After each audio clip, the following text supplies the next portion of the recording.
இடஒதுக்கீடு போராட்டத்தில் உயிர் நீத்த 21 போராளிகளுக்கான மணிமண்டபத்தை தமிழக முதல்வர் நேரில் திறந்து வைப்பார் என அமைச்சர் சாமிநாதன் தெரிவித்துள்ளார். விழுப்புரம் மாவட்டம் ஜானகிபுரம் பைபாஸ் சாலையில் சுமார் 9 கோடி மதிப்பில் கோவிந்தசாமி அவர்களின் மணிமண்டபம் மற்றும் 21 சமூக நீதி போராளிகளுக்காக மணிமண்டபங்கள் கட்டி முடிக்கப்பட்டது. இதனை பார்வையிட்ட தமிழக செய்தித்துறை அமைச்சர் சாமிநாதன் பின்னர் செய்தியாளர்களை சந்தித்தார். அப்போது பேசிய அவர், இடஒதுக்கீடு போராட்டத்தில் துப்பாக்கிச் சூட்டில் உயிரிழந்த 21 சமூக நீதி போராளிகளுக்கு மணிமண்டபம் மற்றும் திராவிட முன்னேற்றக் கழகத்தின் முதுபெரும் தலைவரான கோவிந்தசாமி அவர்களுக்கு நினைவு அரங்கம் உள்ளிட்டவைகளை வருகின்ற 28 மற்றும் 29ஆம் தேதி தமிழக முதலமைச்சர் மு.க.ஸ்டாலின் நேரில் திறந்து வைப்பார் என கூறினார்.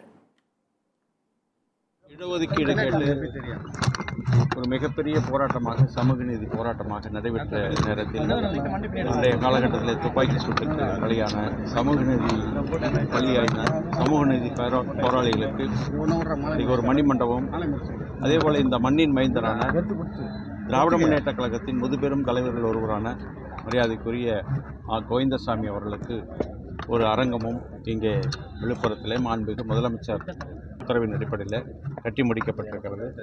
மாண்புமிகு முதலமைச்சர் அவர்கள் விழுப்புரம் மாவட்டம் வருகிற 28, 29 ஆகிய இரு நாட்களில் அரசு நிகழ்ச்சியில் கலந்து கொள்வதற்காக வருகிறார்கள்.